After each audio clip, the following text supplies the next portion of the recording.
Hey Void listeners, unfortunately this week's podcast was interrupted by our audio board actually going out on us mid-podcast. Fortunately, we were recording audio through the camera we were using, so we were able to still actually have audio. It's not as great. We apologize for that. We ask that you guys bear with us through this podcast. Going forward through here, we will have it fixed and great sounding audio as we always try to bring you the best video, the best audio, and the best content. Stick with us here. We'll have it fixed. Thank you guys for watching, and as always, enjoy the show.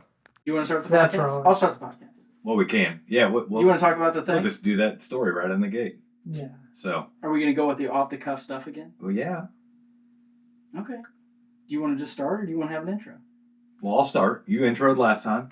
But you want an intro today? I'll go off the cuff. We'll just do this? Yeah. Every week we'll change? Sure. That's fine. Okay, I like it, dude. We're on. I like that we have a plan. And we're up. Right. Hey, everybody. They're going to be like, Austin, you do it this time. Yeah. Welcome to the podcast. Right. All right. Hey, everybody. Welcome to The Void, a show dedicated to helping your trades-based business people do better in business or even start your business. We are still doing our off-the-cuff, non-scripted intros. So, essentially, if you're in the trades and you want to start your own business or you have your own business, you're in the right spot. Because all we do is talk about the trades and how to do better. So, I'm your host, Mitch Smedley, and with me as always is David Hilton. Mitch, buddy. Dave, buddy. Oh, man. Oh, man. I don't understand. We talk about all this weird stuff before the show. Yeah, and then we don't ever, record it or do anything, and then we start and we're like, what do you want to talk about? Yeah. You went to the store today. Yeah, so and some crazy old man was throwing eggs at you. No. Okay. It involves a crazy old man and eggs. So It sounds like a VeggieTales story. I'm at the store yesterday getting stuff for both the tailgate for the Chiefs game and then for our breakfast that we do for our guys. Oh, did you tailgate yesterday? Yeah. Oh, okay. It was cold and wet. Dude, so it was brutal yesterday. It was like when there's a definition of blustery day. Yeah. Yesterday was a blustery day. Yep. I went hunting this morning. Dude, it wasn't raining, but it was windy and cold. I was like, man, fuck this. Yeah. I got money. I can get a steak. Dude, just go in the house. Right. Yeah, so I got a little route. Everyone has kind of a little path they do, and so I get to the last stop, and it's eggs and hash browns, and they're in the same little. You get Price Chopper? Yeah. Do you go to the one on 7 Highway? Yep. Okay. So they're in the same drawer, or the same freezer drawer, or whatever, right? Yeah. And there's an old man there, and he's getting some eggs, and so I'm just sitting there patiently waiting. The guy's not moving, and I'm like, what the heck? So this guy having a stroke? Shit. No, I kind of look over his shoulder, and he's got two 12-packs of eggs, and he's taking extra large eggs and putting them in his large container, and he's swapping them out. And so I said, do you mind if I just reach in? Because I realize he's old. He's moving real slow. Yeah. He's probably dropping a couple of them. He's just, like he's trying to save 10 cents. I don't know the price difference between the two, but I said, do you mind if I grab some eggs here real quick? He goes, yeah, I'm going to be a minute, and I don't move as good as I used to. And I'm like, you're fine. I just got to grab some eggs. And he goes, I swapped these out because they get you. That's how they get you. Right? The classic line of that's how they get you. And I'm like, technically you're stealing. I'm not going to turn you in, but this is a new crime that I've never heard of before. Dude, I'd have been like, hey man, mad props, bro. Yeah. that's a whole nother level of paranoia. And the reason it's taking him so long is because he's holding one next to the other and making sure that it is bigger and then swapping it. And I'm like, wow. Dude. If you're that's crazy. Dude, just buy a couple chickens. They're cheap. You can get a baby chicken at Feldman's for $4.99. Yeah. Nothing says economical like spending $1,200 on a chicken coop, buying a couple of chickens, and chicken feed so you can save $6 on eggs. First off, you don't have to spend the $1,200. You can. I'm just saying. You can just get an old doghouse and just have some chicken. You don't have to go class. Yeah. I wish my townhome would allow chickens. That would be awesome. I think they're outside, but they don't. I think in Grand Valley you can have them. According to our lease, we can't have anything other than a cat or dog. Time to buy your own place, buddy. Yep. You know what? You can buy chickens and keep them at my house. Yeah. Again, and nothing. I will only require half of. Nothing says economical like taking on a mortgage so that you can buy chickens. That's not the point. The point is freshness. I know. And God, That was just a very dramatic. I get You it. know what I've noticed? No, Since so- you've started the 75 hard again, you're kind of on the edge all the time. Like you're like, Yeah. I can't tell if it's just your mood's a little worse. Danielle was talking. She used was to talking do- shit on you last week. Oh, I'm sure. You're definitely way more calmer than last podcast. Oh yeah, I was a little amped up last week. No, Danielle was No one's talking about her really old sure her old Color Street days. So she used to sling Color Street nails, which is like a sticker. Yeah. It's actual nail polish that's adhesive, and they put it on these little plastic strips, and you peel it off the strips, and you put it on your fingers, and it like adheres to your fingers, Yeah, I right? know what you're talking about. And it's like Extra a white trash money. Got it. multi-level marketing thing. It's a pyramid scheme. scheme, Yeah. right? And you get people underneath you, and you have your up line and It's- your down line. It's a fucking pyramid. Yeah. I haven't talked to you scheme. since high school, but I just wanted to reach out to you. yeah. Do you want to sell nails under me? And so, Exactly. that's how it works, right? And so we were talking about all the vendor events that she would have to sign up for and pay for and pack everything up and go set up a booth and You're literally And- working for free. like you're up Making until the minimum point where wage. the event starts, you're making nothing. Yeah. You spent a boatload of money. Yeah. And then the event starts and it's like, well, I sold 14 sets of nails. Well, you make like $3 a set. Hey, if you like what you're hearing on The Void and you want even more info, we just started a mentorship program specifically for trades professionals to start their business or to get their business to an incredibly healthy position. So if you'd like more info, click on the link in the description of this show. Yeah. So it costs you $180. So you made $50 today, and you spent $85 for the booth, Yeah. and you spent 24 hours of your time. Yeah. Like- you didn't make 50. You just lost 35. And a it's- piece of your soul. So I was giving her shit about all of that, and like, remember all the motion you went through for all that stuff? And she was like, I never did that to make money. I just did that because it was fun, and I got to hang out with my girlfriends and all this stuff. And And you like the whole time you're thinking in your brain, man, she kept telling me she was gonna make all this fucking No, she never promised it would make money or anything else. I mean, she did enjoy it. In the back of my mind, I'm thinking, I would never do something like that with that much motion that involves selling a product to not make money. Yeah. You know, like yeah. I'll go hunting. I'll do things that don't produce revenue for a hobby, but I'm not going to do something that involves sales and not expect it to make money. Like that's just weird. Yeah. So, Yeah, well, even for me, like my hobbies, like my personal YouTube channel, I'll do a hobby, but I'm still thinking like, how can I, might as well. I shoot a piece of content, I turn it into something that can make money, and then I paid still am able to enjoy it. paid hobbies are nice, right? Yeah, I'm 834 subs now. Never been. There you go. Never had a hobby that paid me money. Never had a hobby that paid me money. See, I'm gonna get monetized. Like I'm thinking hard. Yeah. Like I'm thinking hard. Never had one. I shouldn't say that. Woodworking didn't cost me money. Like I made money doing that. Yeah. But that wasn't really. That's a weird place for me because I did that because I liked doing it and it was a good break and I made some money, but it wasn't like I never thought, oh, I'm gonna do this. I'm gonna make. That's not true. I did think I was gonna do it and make like at least a little bit of a living. Right. Woodworking is a hard thing to get into. You just can't. You got to be a cabinet maker plus, or something like that because you just can't make money doing it. I used to vinyl wrap cars, right? They would want a black roof on their car, so I'd vinyl wrap. Did you black. really? Yeah. Fucking learn something new about Mitch today. Yeah, I'd have people drop off their car for 2 or 3 weeks, and I'd change the whole color. Really? Yeah, and I wouldn't price them. I No charged. idea, man. I charged a dude like $1,000 plus materials to vinyl wrap his whole car, and that's like a $4,000 job, right? Plus materials, and I'm doing it for a fraction of it. Like it was like a paid hobby. But then I started putting the pen to the paper and looking at how much time I'm investing in it versus how much I'm making, and I'm like, this is dumb.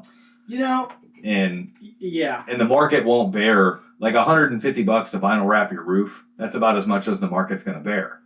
But it takes you a good 3 or 4 hours to vinyl wrap a roof correctly, right? So you're going to make $150 in 3 or 4 hours. It's a hard job. Oh yeah, Like, it's tedious and requires patience. Yeah. Yeah. I'd never be able to do it because I'd be like, let's get it done. And there'd be 75 bubbles on it. Like, there's no way I could do it. No, that's why. And I'm a patient person, but when it comes to stuff like that, I'm out. The material's actually pretty impressive because the material will release the bubbles right through the center of it if you know how to work it. You don't have to like push all the bubbles to the edge. Oh, really? So yeah, it's got an air release in it that lets the air out, but not permeate in. Yeah. Like a Studer vent. Kinda. Yeah. Look at me go. Plumbing 101, bitches. For actually, Studer vents let air in and not out. Damn it! But fuck! Yeah, I was so close. One directional air movement.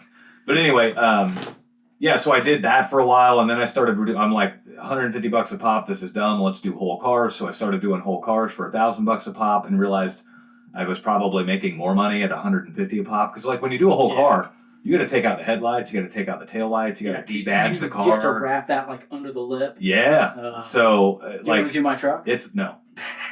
But that's why I do all of the vans in our fleet, is because I have the knowledge. I mildly enjoy it. I mean, it's like a mindless activity that allows you to focus on something else that's not like in your brain, right? There is a therapeutic aspect of it too, right? Yeah, it's like the rich guy that sweeps the floor in the shop. Yeah. Because it just like allows him a mental break. Yeah. And lets him kind of stay in touch with reality. Right. Same thing. Yeah, and so, I do all that, but like I graduated out of that and I'm like, how about I start letting my money make money? And so I started buying cars and flipping cars. Yeah. I'm like, I'll take $1,000 and go buy a car, and then I'll do a little bit of work to it, and then go flip it for $2,000 or $3,000.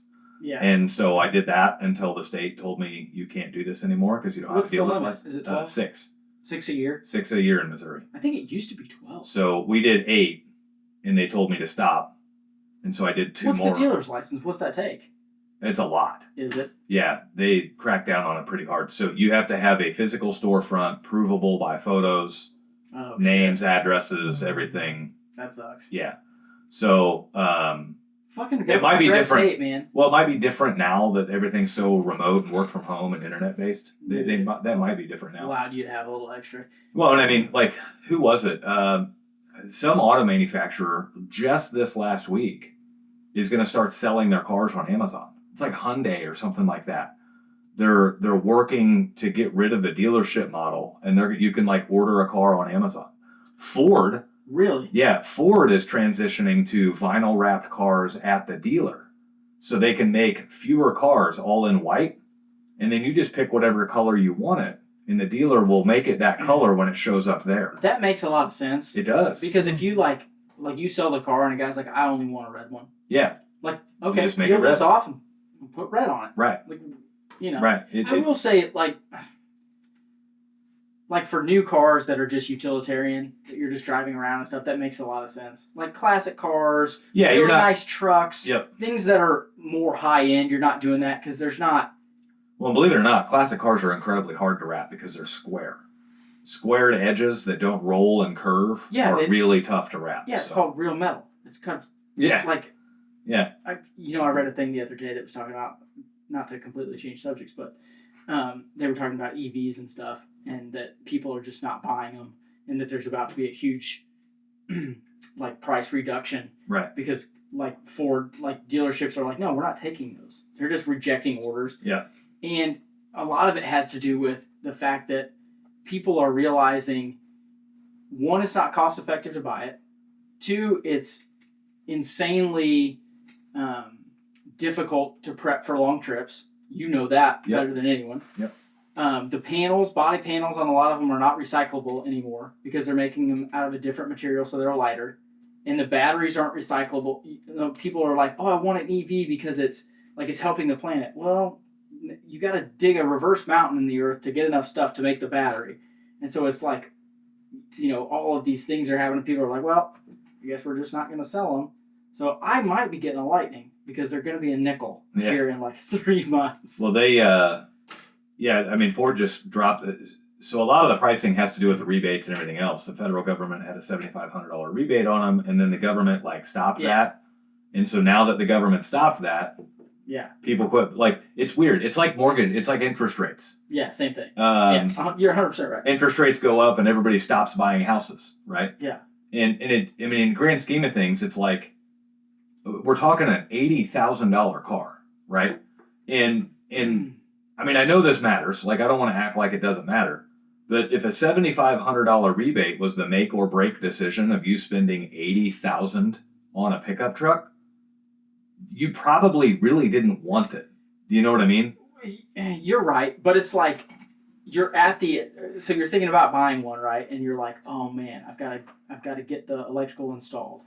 and I'm talking about the yeah. perspective of people that aren't like us. Like, yeah. Me and you can do our own electrical and get it installed. Well, and But mine's different too like, because I'm using it for the purpose of business, and Yeah. and that's a But those that's a people whole are different like, okay, ballgame. so I have to pay money for that, Right. and I have to charge it, and if we go on long trips, I can't use it. And they're on the teetering edge of whether or not to get it, and then they're like, the government's like, oh, here's $7,500. Okay, well that tipped the scales for the people that were on the edge. Right. That's kind of how I think of that. Yeah. But the people that aren't on the edge, that doesn't make any difference. Yeah. Right. You got people that are so against them. What's really funny? You got people that are so against EVs, but they won't admit I just don't like them. So they come up with all these things, right? The range isn't long. Like they come up with all these conditions as if they would buy them if these conditions were met, right? Yeah. And I saw a screenshot. I'm on a couple of like Ford Lightning groups just so I can stay apprised as to issues that people are running into and stuff like that. Yeah. Oh shit, my truck's doing this. You go on the group and they're like, oh yeah, this has been happening. You take it in, you get it fixed. Yeah. Pretty common, or you know whatever. And so somebody shared a screenshot of an internet conversation where some guy was like busting his chops for driving an electric truck. And the guy said, for me to drive that truck, it would have to have a 2,000 mile range because that's what I drive every day. That's a lot of miles. Well, do the fast math. 75 miles an hour in 2,000 miles. It would take you like 26 or 28 hours. Oh, no so stops. Full of shit. Yeah. Gotcha. But he's one of those like, guys. I thought about that, but I thought, I don't want to be the douche that's like... Yeah. Like maybe in Montana, right? But it's like, don't lie to yourself and don't lie to other, like, just say you don't like them, you know? I don't like Dodge trucks. Cool. I don't have to come up with like this condition that like, oh, if Dodge did this, I'd buy it, right? I just don't like, now, it's changing. My neighbor was showing me his Dodge the other day, and it like Dodge forever, like a 5-year-old Dodge looks like shit. Because the paint is just awful. Right. Like, go show me a Dodge Charger that's 5 years old and still looks good. Yeah. You know? Well, and it's weird. It's like the one thing that was keeping Dodge trucks rolling was the Cummins. Like the Cummins diesel motor, there are trucks out there with like 2 million miles on them. Those fuckers are still rolling. Yeah. You know? So like that's how they kind of kept their foothold in the ground. Right. But yeah, you're right. They've kind of made this look. The thing about Dodge is the side panel boxes in their bed. Yeah. Dude. I saw one the other day. Dude, that's what I was checking out on my neighbors. They're awesome. And they're patented. So that's the only truck. Like I almost bought a Dodge. I was like, dude, how cool. And that's there's useless. A lot of room in there. That's useless space in a truck too. Yeah. Like 100%. It's awesome. The other thing I like about it is their tailgate. Oh, the one that opens this way? It opens both ways. Yeah. So if you just want to reach in, like if you can open like a car door. It's like a 60-40 split. So it gets you closer to the bumper, so you can actually reach the stuff in the bed. Yeah. It's awesome. Like that's ingenious. Yeah. I can't wait till the patents run out, and then every truck has that. Right. I don't know what is that. What's a patent run out? 10 years? I don't know. 20 years? No clue. I can't remember. But like it's so wild on the EV thing. You know, Ford, like take Ford Transits for example. They have a diesel option. They got a 6-cylinder option. They got a turbocharged 6-cylinder option. And still no good and then frame for good tires. And then the E-Transit. Okay? So they got 4 power plants, right? Where's your E-Transit? It's in our shop. It's the one that's sitting. Yep. No, it gets driven. No, but it's parked at the shop to be plugged in. Yeah. Okay. Yeah. And so, you know, before the E-Transit, Ford had all those other 3 options, diesel and then 2 gas options, right? Yeah. And people would pick whatever option they wanted, and they were silent about the other 2. No big deal, right? Yeah. But now Ford comes out with the E-Transit, and people are like, that's the biggest waste to think, because the E-Transit only has a 110-mile range. And so everyone's like, that's the biggest waste. Like, how fucking stupid is that? Oh my God, I can't believe any idiot's going to buy that and everything. It's like, wait, hold on. You didn't take such a crazy strong stance when you bought a gas versus a diesel, right? Like, people are just... It's so wild how the EV thing, like, cues them up to get all charged up. It's because they just don't want... I don't know how to say it. Mainly it's because people are insane. Like, that's literally what it is. Like, people need drama to move them. Yeah. And they just, like, need something to grasp onto, and it's, like, it's political and it's all this other stuff. Yeah. Like, not to move away from your point, but have you seen so Corvette makes what they're calling an E-Ray? The E-Ray, yeah. I've talked about it on the show before. So it's electric motors and then a supercharged V6, mid-engine V6. Like, you can't get them. They're not out yet. But, dude. Yeah. Are you fucking on paper, it looks pretty badass. Ferrari makes, I think theirs is called, I don't remember if theirs is a hybrid or all electric, but it's an SF90 that's electric. Yeah. Like, dude, the issue I have with EVs is the technology isn't quite there yet. Like, the motors are there. I think the technology's there. I think it's the infrastructure is there. Well, the battery reliability, for as far as, weight issues are concerned and how big the battery has to be versus, how big we want it to be. Yeah. Like, all of that stuff is not where we'd like it, so it feels like it's rushed, I think. Right. And a lot of that stuff can't be recycled. Like, they need to figure out a way to do that. Like, that's the stuff I don't like about it. The issue is you have to go through those growing pains to get to the good stuff. Absolutely. So, stop bitching and moaning. Right. Like, let the people that want to spend their money on it spend their money because they're doing product development for you. Yeah. Like, so when I buy my E-Ray and I'm smoking all your asses in it, like, you know what I mean? Yeah. We have to have product development, and we have to have, like, gradual learning and progression, but that takes time and money. Right. So that's part of why I bought it, right? Yeah, I bought it. I'm not going to do it, but if people want to do it, let them do it and quit being a fucking weirdo about it. Right. Like, when I got into the e-transit thing. Like, what the fuck? I was so neutral on the whole. Who cares? Like, I've never gone and bought another car and considered its impact on the environment. Right? If I wanted a fast Mustang, I'd buy a fast Mustang. If I wanted to hollow the cats out, I'd hollow the cats out. Like, you know what I mean? Yeah. Like, so my truck's, like, it's got the 6.2 in it, right? Right. So it's a 6.2 LT. Yep. It's like 450 horsepower. It's 500 foot-pounds of torque. It gets 8 miles to the gallon. I didn't give a fuck. I wanted it to go fast. I wanted it to do what I wanted it to do. Right. And I wanted it to be nice and comfortable. And it's all those things. I didn't care. Right. Like you're saying. The labels that you get with the EV thing are, you must be trying to save the planet. And it's like, no, I wasn't trying to save the planet when I bought my wife's Ford Fusion that was economical. Yeah. I wasn't trying to save the planet when I bought a 2015 Mustang and tuned it to suck more fuel and took the cats out of it, and it stunk when you drove it because it had no cats. And, I wasn't... They do stink. I wasn't thinking about the planet when I built that turbo 4-cylinder Mustang. Like, yeah. I do that stuff because I enjoyed it. Yeah. Right? And I was trying shit out. And be like, dude, what the fuck do you care? Right. Like...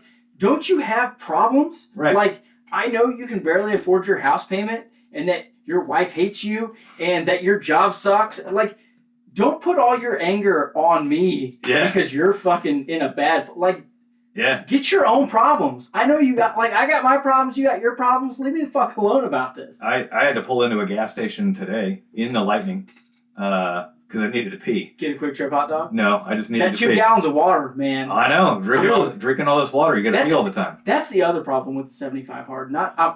Hold your point. But, like, if you try to go deer hunting, like, while you're doing that program... I've done it 2 days now. Dude, I got a 10-year-old daughter. I'm, like, trying to pee out of the top of the stand. It's like, it's just... Like, I have to plan my day around drinking the water. Yeah. Like, that's one of those logistical things that you don't think about. Yeah, well... So go ahead. Sorry, you had to stop and pee at the Quick Trip. Yeah, stop and pee at the Quick Trip, and this guy, he's construction worker, roughneck. He's pulling in there for lunch. He's still got his hard hat on. Dude, you can take your hat off. You're not at work. Nah, it's probably so I used to drive home with safety glasses on all the time, and I just because you just didn't know they were. I just forgot that they were on, right? And so I'm walking out to the truck, and he like speedily opens his door. He's next to me, and he's like, "Man, tell me about your truck. Those things look cool." And he's driving a big old lifted diesel work truck, and all this. Not your stereotypical guy that would be interested in the EV. And so I was telling him about it, and he's like, "How's it pull?" I'm like, it'll pull a fucking house. It just won't pull it very far. It'll only go like 100, 150 miles if it's pulling something really heavy. Yeah. But you should hook up to my boat and see how far you can take it. That'd be an interesting YouTube thing for you. Yeah, maybe. We're done with automotive stuff. But you know what? then, Fuck you then. then he was asking all these other questions. How about travel and everything else? I'm like, around town is friggin' awesome. And even towing around, like we tow a 9,000 pound trailer around town, no big deal. It's long trips where it does suck. Like I drive to Dallas a couple times a year. I got to stop 2 or 3 times on the way down there and charge, and 2 or 3 times on the way back, and it just sucks. Yeah. But like let's say I go to Dallas 5 times a year. There's 10 driving days where it sucks, and there's 355 days out of the year where it makes perfect fucking sense. So I'll take there's not a vehicle out there that makes perfect sense 365 days out of the year. You take any pickup truck, for example, unless you got something in the bed of that pickup truck, you could have been driving a car, right? Or you go buy a car. There's a couple of days of the year where you got to borrow a buddy's pickup truck. Or you go on long family vacations. Maybe you're going to borrow somebody's big SUV or something because of all your luggage and everything else, right? Yeah. So there's no car out there that's the perfect solution for 365 days out of the year. And I'm like, okay, it makes perfect sense for all but 10 of those days. Sweet. I agree. Do you want me to argue that point? Or should we move on? Have you guys seen the McLaren P1? Like how it has an electric motor, but also like a gas-powered motor? Yeah, so we're talking about the Chevy E-Ray. Yeah, they do it basically like reduce drag. Yeah. So I'm like, that's genius. Well, what it does, so the real issue with electric motors and high performance is they're good off the line and they're good moving, but then once they get over, I can't remember what the threshold is of mile per hour, like they need that actual torque to and high horsepower to propel the car. It just feels like a lot of it has to do with gear reduction. So that they're direct drive, they don't have a transmission, and so you're now taking that engine.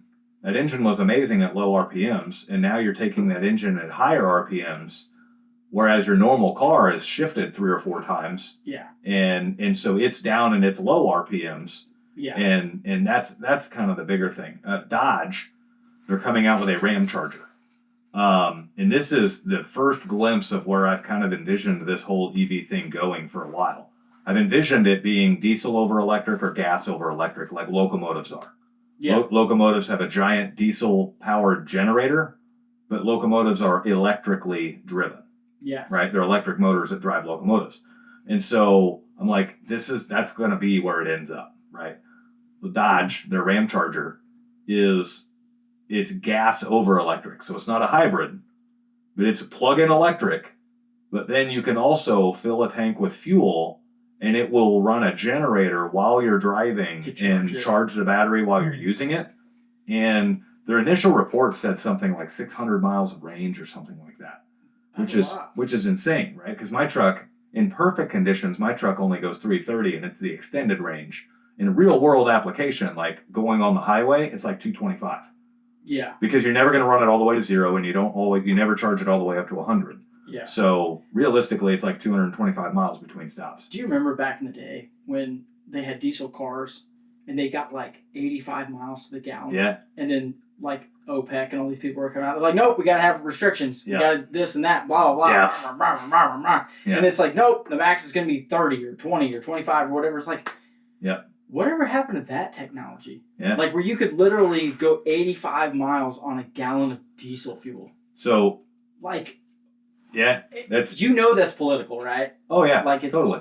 Well, there's things that come out and you have your early adopters. They take it wholesale. We're gonna go all electric, which is fine. But then you have like the practical applications where you take it and you're like, okay, this is a tool. How can we use it in your sense? Where it's like it's an incremental, gradual, more realistic. Right. Not saying that all electric isn't realistic, but it's like you said, that's where it's headed. The same thing with AI, it's a tool. Same thing with anything new coming out. Yeah, right. And the other thing I have, the real issue I have with EVs is the fact that they push that stuff and they're like, hey, look, this is better for the environment.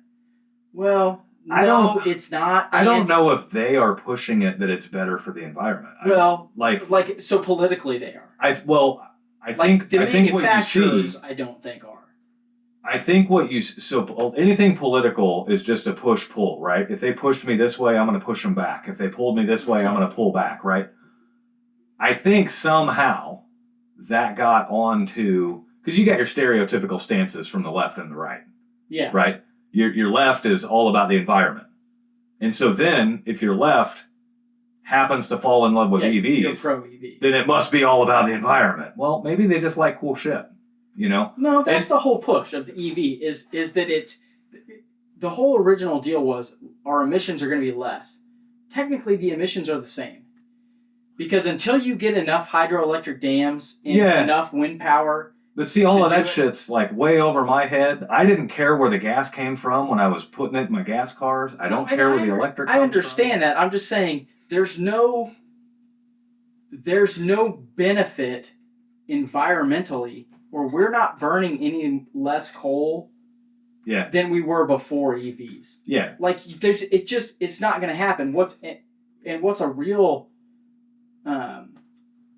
like they need more hydroelectric. We all know that. Like that's the easiest way and the most natural way to make electricity. Yeah. Like, they should be focusing on that, and for some reason they're not. I don't get that. Like solar's the worst. Wind is the worst. Solar's the second worst. Hydroelectric's the best. Yeah, you're limited on hydroelectric though, because you can only put lakes in so many places, and all of that kind of stuff. I mean, there's a lot of room for them for sure. So they've done these. They've made these tubes now. That what they do is they just drop them in the river. Yeah, and then let them spin. And then they spin. Like that's the cleanest way. Well, I've seen electricity. I've seen them run generators off of just waves. You got a pier. Goes in, goes out. Goes in, goes out. No, it's like goes out. It's like a fulcrum.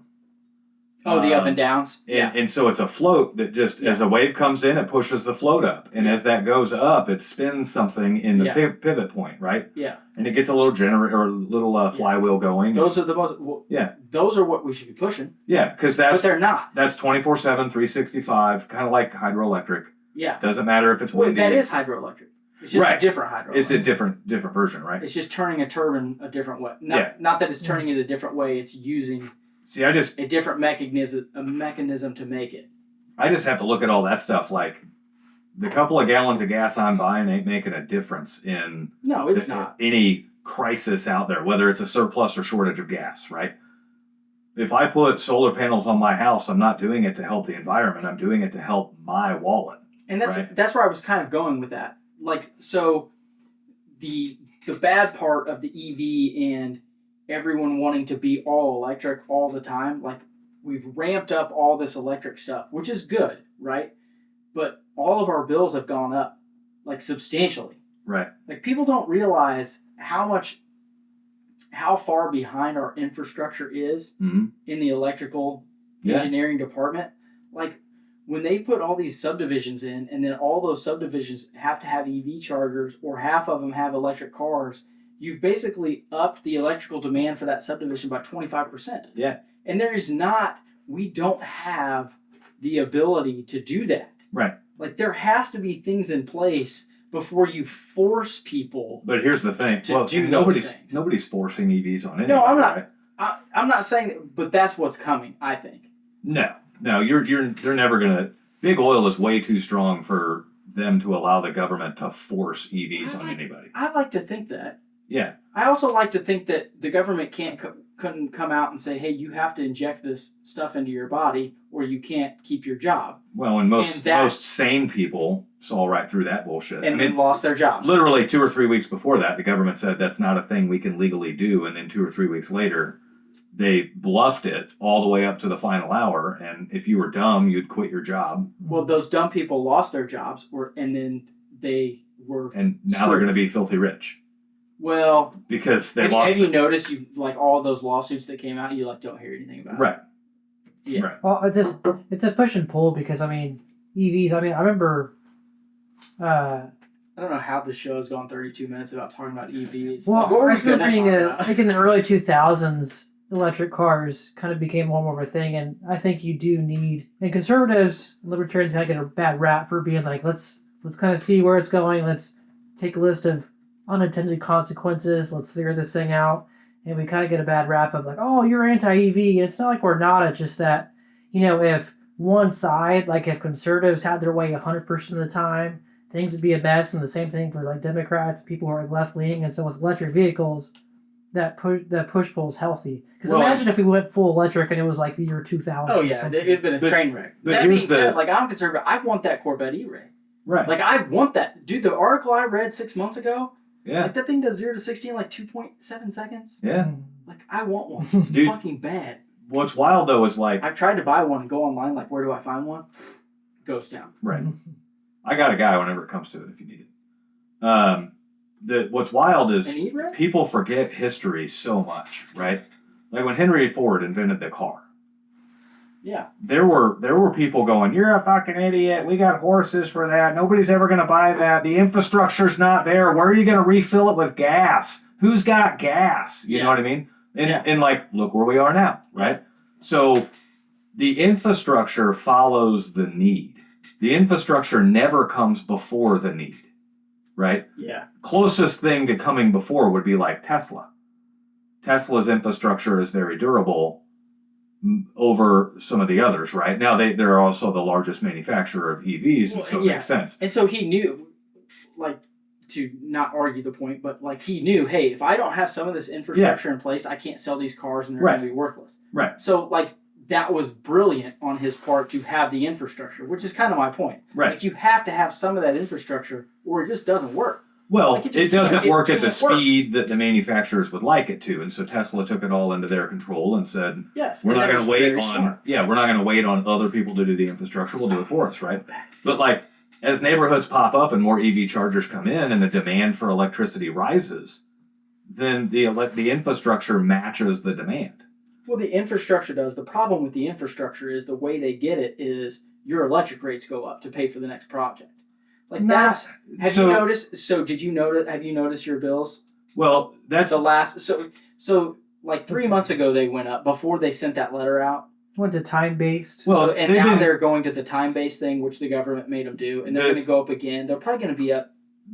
Nobody's rates went up 3 months ago.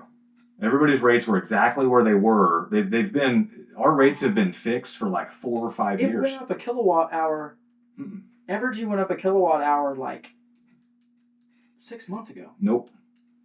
My electric bill went up. What the fuck happened? Well, you might be on level pay and you're just using. I'm not on level pay. Okay, well, fuck level pay. Maybe they added some other bullshit surcharges or something like that, but to like pay for infrastructure. The actual rate was 5 cents a kilowatt and has been forever. The top rate, right? So it used to be for those listening to the show. In Missouri and Kansas, it used to be that your first 600 kilowatt hours of energy, you paid a lot of money for. Your next 400 kilowatt hours of energy, you paid medium amounts of money for. And then anything over 1,000 total kilowatts, anything over 1,000 kilowatts, we paid 5 cents a kilowatt. And so that's why I never went solar, is because I've got Geo on my house. I use a lot of electricity for the Geo. And so that put me in the top tiers. And solar, all it does is spend the final. It takes the last energy off of your bill, right? So for people for people that don't have geothermal and aren't using much electricity, then they're getting credited back the expensive rates. Yes. But for me, because I'm so deep into the cheap rates, solar didn't quite make sense for me, right? And again, I'm only green if it puts green in my wallet. That's right. Right? Because there's way too much lying with statistics that goes on for me to trust anything, right? Everybody likes to show the scary picture of the big reverse mountain hole in the ground, acting like they had to dig that up to power one EV. And it's like, no, they're powering hundreds and hundreds of thousands of EVs with the lithium from that mine, right? But everybody likes to draw the conclusion that this big giant hole and these underprivileged kids and these poor labor agreements for your one EV. And it's like, no, it's not quite that way. And agreed. If we really looked into it and we looked into like the steel mills overseas that are producing all cars, gas or electric, we'd probably see unfavorable working conditions and cheaply paid labor and all of that stuff. So that I just don't buy into all of that because they use that imagery in those stories to sell the one thing, but then they quickly forget about it whenever it's hurting them on their stance. You know what I mean? No, I know what you mean, but that's not what they say. They say, hey, the problem is they say this is better for the environment. That's not true. It's the same. Yeah. It's literally the same as to do this, but there's no infrastructure to support. You know what I mean? Well, like they say, hey, so if we build this electric EV, like everyone, like for everyone, it's better and it's going to be great and all these things. It's not. It's the exact same as if I dig the hole for the steel or if I dig another hole for the lithium. Right. Like the hole in the ground's still going to be there. So let's not pretend like it's better for the environment. Yeah, it's just a salesman stretching statistics to prove... The technology's not there, right? The technology absolutely is there. I mean, there's hundreds and hundreds of thousands of EVs on the road every day, right? The technology is not there for everybody to convert to EV right away. That's what I mean. Right. That's what I mean. But that would never happen anyway, right? The technology is not there to send everybody in space right away. But you don't see anybody griping about the space race because it can't support everybody. Why do it at all? I gripe about it because it's just a waste of money. I think they're learning quite a bit. Well, what are we learning that's going to help mankind?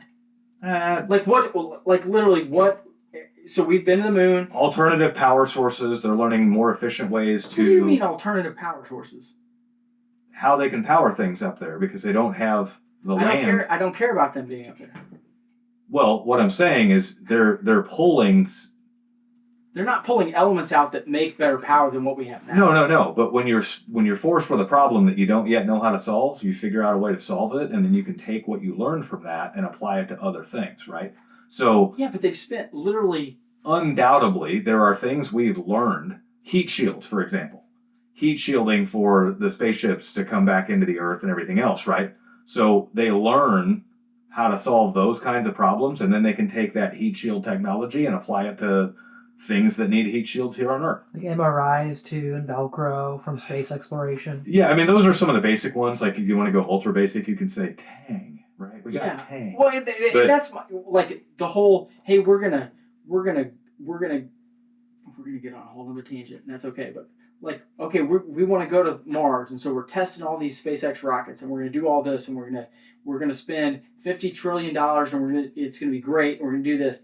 Do you know, literally, you could take that $50 trillion and feed all the kids that are fucking starving in Africa? Yeah, like I don't agree with.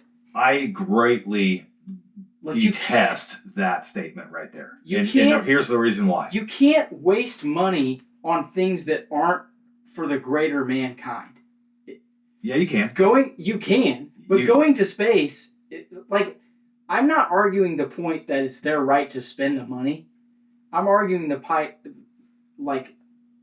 of, like, in my own morality, if you told me, Dave, okay, I'm going to give you $50 trillion, and you can either figure out a way to send some people to space that can buy $250,000 tickets and get to space, and it's going to be awesome.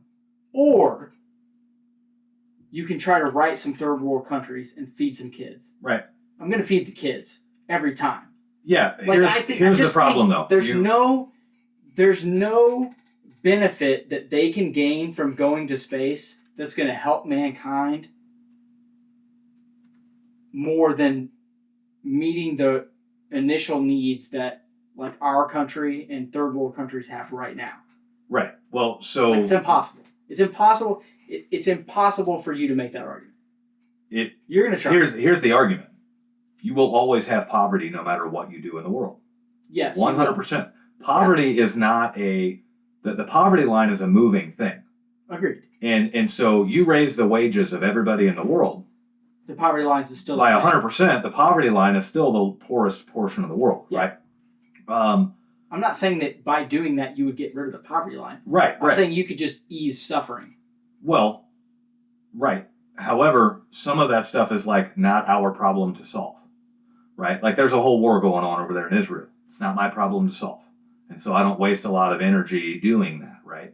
But if I'm in the technology space, then I'm looking for ways to solve the problems that I'm told, right? Now, if I'm the leader of that third world country, then yeah, I'm going to be trying to do things to create revenue and get my country out of poverty and everything else. Some of those countries are just fucked. Like they don't have imports and exports. They don't have anything to do there. And so other than just continually streaming money over there, like a global welfare system, there's not much you can do for that, right? And how, like, I hate the line of, do you realize how many mouths you could have fed with that? Because everyone has their own choice. And it's kind of like the people that were against building the wall around the nation. But yet, they live in a gated community. And they don't mind the wall when it protects them in their own home, but they hate the wall when the idea of not being inclusive to, we're a nation of visitors and, all of that kind of stuff. And then, or the states that are on the border, the states that are not on the border that act like immigration is not that big of a deal. And then you get the governors of Texas and Florida shipping all of their immigrants into those. Oh shit, we need money. Yeah. There's people here. Yeah. Oh, you didn't realize it was a big deal. Right. And so it's like one of those things where it's not a problem until it affects you personally kind of thing. And so, to me, whenever I hear somebody say, do you realize how many mouths you could feed with that money? It tells me that they have zero argument in the fight whatsoever, because what a person or a business does with its discretionary income is solely their choice. And ultimately, if they're spending it on any goods of any kind, they are feeding mouths with it, right? There's a classic cliche story of a guy that he's driving a Corvette and he pulls up at parks and somebody's like rolls their eyes at him. They're like, do you know how many mouths you could have fed with the money that you spent on that Corvette, right? And the guy's like, yeah, actually, the guys in Bowling Green, Kentucky, where this was made, there's probably about 4,000 employees there that I fed those mouths by buying this car, right? And then the people in the gas and oil industry that this thing uses every day, I'm feeding those mouths. And the tire manufacturers, when I have to put new tires on it, I'm feeding them. Like, that's just kind of the way the world goes around, right?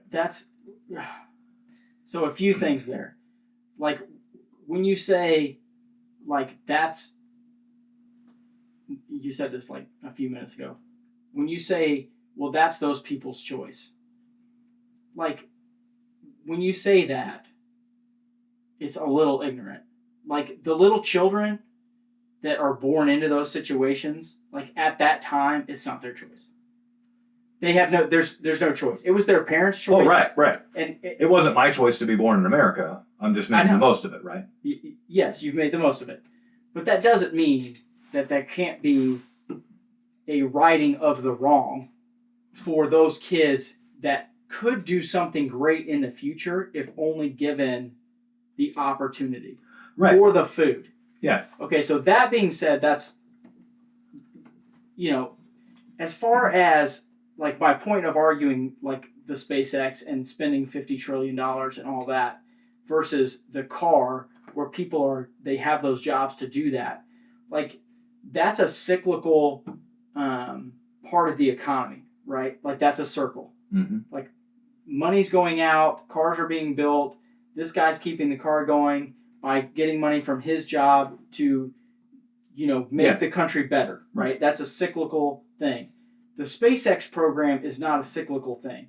Like, part of it is that those people get jobs, okay? We have Starlink. And that those people are, doing all of that stuff. The amount of money that's wasted for no return on investment there is the problem. Well, like the Corvette thing, when they make that car and they sell that car and they make money, and then people that built that car make money, and the people that maintain that car make money. Mm-hmm. When that rocket crashes, there's no cycle there.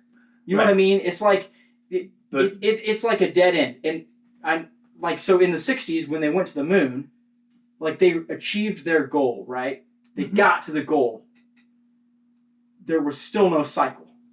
There was no, like, they didn't get to the moon and then harvest minerals from the moon and then come back here and then, like, it helped mankind or it helped the everyman on the street. Like, there's no cycle there. Right. All it is people pooling money into this program that doesn't make anything better. That's the argument. It's yet. Like, keep in mind, Amazon. Dude, yet's been 100 years. That's fine. Like, and part of our job as a nation and as a world is to explore things where 80 to 90% of what we're exploring will never have a return. But you never get to the 10 or 20% that has a wild return on the investment without chewing through the 80 or 90% that doesn't return, right? It's no different than, like, businesses trying different marketing ventures. You got your anchor 20% that always works, and you got a big middle that you're kind of worrying about, And then you got some wild ass things that you're just going to throw money at and try. And if it works, great. And if not, you were willing to part with that money for the learning opportunity, right? We've gained a lot of stuff, like Austin just mentioned, Starlink and all of those kinds of things, to where now the whole entire world can have internet wirelessly. I love the thought of that. I can't get fucking wireless internet at my house other than T-Mobile through a fucking tower. All right, so you've newly started your company and you're trying to pinch pennies. However, you don't realize the biggest thing that's hurting you right now is not gathering all of your information into one spot and making it super efficient for you to use. So the answer is Field Pulse. It gets you off of paper tickets. It gets you off of all of that crazy office work at the end of the day and reconciling all that stuff. And it lets you organize everything with ease. It puts it all into the computer. It actually puts it all into the cloud. So it's not even putting it on your computer. And it lets you organize your customers. It lets you organize all of your service calls. Heck, it'll even route you to your service call. And the best part is, even after all of that, you'll probably realize about a 100% growth in your business just in the first year of using Field Pulse. So if you'd like to check out Field Pulse and see what great looks like, click on the link in the description of this show. Probably get Starlink. No, I can't.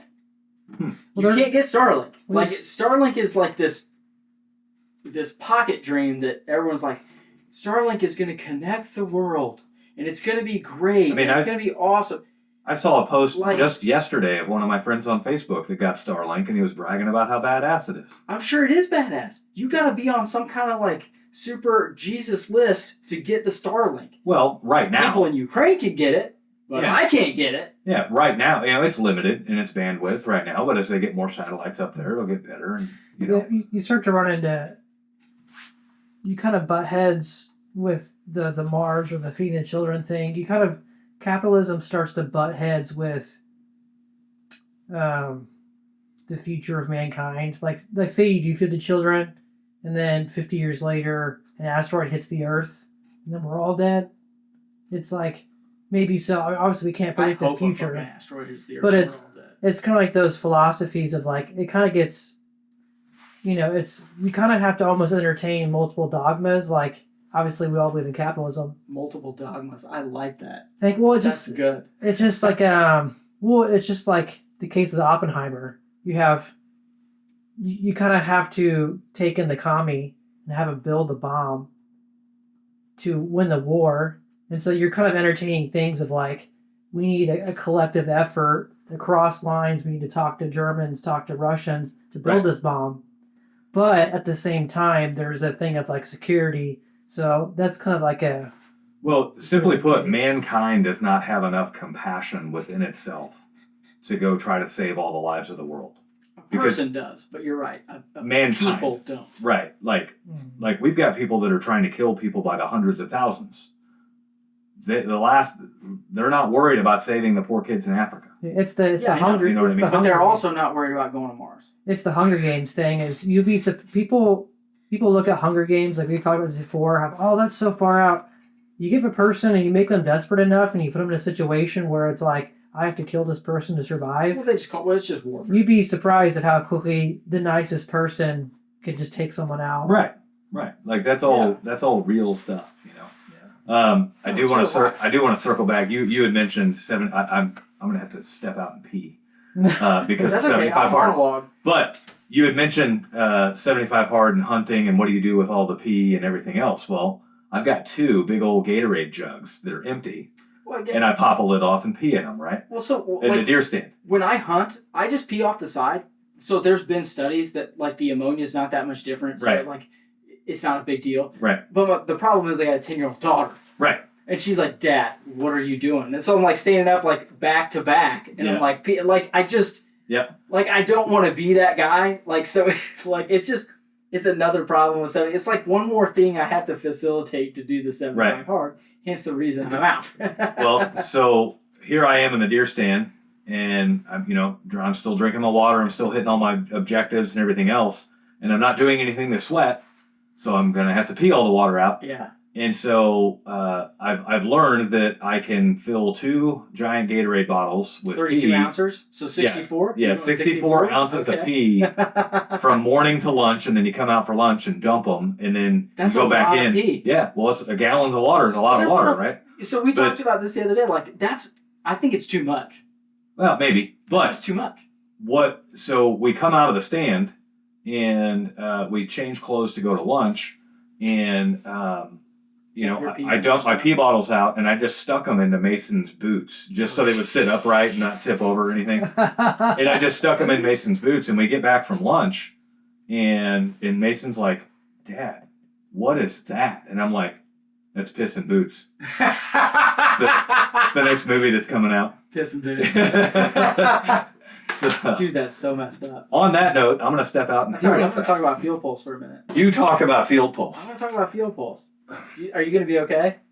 Are you sure? I just got to pee. You're going to be all right? He's got old man bladder, too. Talk about field pulse for a minute. They have a special offer this week. Did you know that? So until the end of the month, Field Pulse is giving a 25% discount until the end of November if you on a year-long purchase. So it's 25%, man. You know what we should do? What should we do? Hey, whenever Mitch gets back, we both go use this. So it's like just. unplug it. Turn his mic off. Yeah, I want to go. I'll sit over here. I'll be my first appearance on the podcast ever. Dude, this is why you're not an athlete. You can't even fucking sit on cables. That's what it feels like. What's the matter with sitting across. My first What are we performance. going to talk about? Let's talk about something. First, I will clarify when I said entertain multiple Hey, dogmas. close. There you go, right there. Earlier, when I said to entertain multiple dogmas, I'm in no way saying I empathize with communism or fascism. For sure. Because, with Oppenheimer, you had all these scientists, everyone was in bed with commies. They had communist friends. But the USA was able to utilize them to build the bomb, which helped them win the war and kill lots of people. Holy cow, Austin went in front of the camera. He went rogue. You should have seen his dumbass getting up. He almost pulled down the camera, the mic, and the soundboard all in like a 10-second interval. I shouldn't say dumbass. It was pretty fun. Yeah. It was hilarious. You okay? I'm back. You all right? I was just talking about Field Pulse's offer. It's about 32 ounces of pee right there. Yeah. They're offering 25% off till the end of the month. I know. On a year-long membership. Jump on it. Have you ever gone to pee in a cup and it starts getting close to the top and you're like, oh, there's You just got it pinched off. I can't. It burns. I can't do it. You can't stop when you start. It stinks. No, it stinks. Yeah. And it's awful. I don't have the art of like the different ways that Plumber is able to pee. Like Chris was, I couldn't find anything to pee in. He's like, just prop the door open and pee behind it. And it's like in the middle of the road. I'm like, oh, it's an art form. He had the construction pee today. Yeah. Like, construction guys have been pissing in buckets inside their trucks for decades, right? Well, I had one in my bucket. It was the piss bucket. Remember last year? He was like, "Hey, dude, what's with this bucket?" I was like, "That's my piss bucket." He's like, "Dude, like literally, I smelled that bucket." Yeah. And I didn't know. I was like, "Yeah, it's my piss bucket, dude." Remember? So last year there was a video that came out of an Amazon driver who threw their pee bottle out the window and then like drove over it, and it popped and splattered all over a driveway, right? And so, like. That's an isolated incident. That's a shitty behavior from somebody who has no respect, right? However, the whole argument got blown out of proportion that Amazon's unfair to their drivers and they're making them pee in bottles in the trucks and all this stuff. That's a personal choice. That's a personal choice. They're driving. They can hit a gas station. There's a gas station every 5 minutes. Absolutely. But I take offense to that because, like, until you've worked out on a construction site where it's the last new construction home and all the other ones are done and everyone's out there watching you and there's no Johnny. Yeah.